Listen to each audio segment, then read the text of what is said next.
Liki, nimechoka mtoto wako hapo. Nimechoshwa na maisha haya. Mwanao hapo utajua mwenyewe pa kumpeleka wapi. Hebu Sara, hebu kuwa muelewa kidogo au hebu nieleweshe vizuri. Ni kitu gani kilichokufanya leo mtoto umlete hapa? Nimechoshwa na maisha yako Liki. Wewe kila siku kurudi unaniachia 5,000 inanitosha mimi nini mimi? Sasa 5,000 sio maisha ambayo tumezoeshana sisi, mimi na tumeishi miaka yote.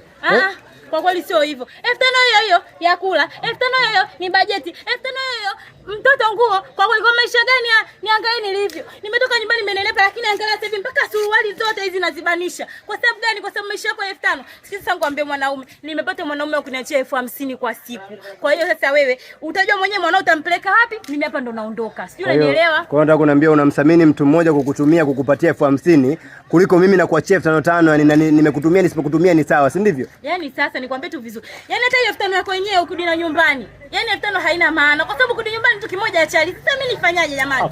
Wewe usiniletee uchizi wewe. Sawa wewe. Wewe ni mpumbavu. Yaani usikiza, wewe ni mjinga kwa sababu haiwezekani mtu ukamthamini mtu anakuachia 50,000 mara moja kwa kukutumia kuliko mimi mume wako tumeishi miaka yote na kuachia 5,000 kwa ajili ya chakula. Wewe mpumbavu Yaani Liki unanipiga? Nakupiga. Liki unanipiga kwa sababu ya 5,000 yako, si ndio? Sio nakubonda. Sasa nakwambiaje mtoto huyu hapo utajua mwenyewe pa kumpeleka wapi, mimi ndo naondoka sasa. Ni sawa.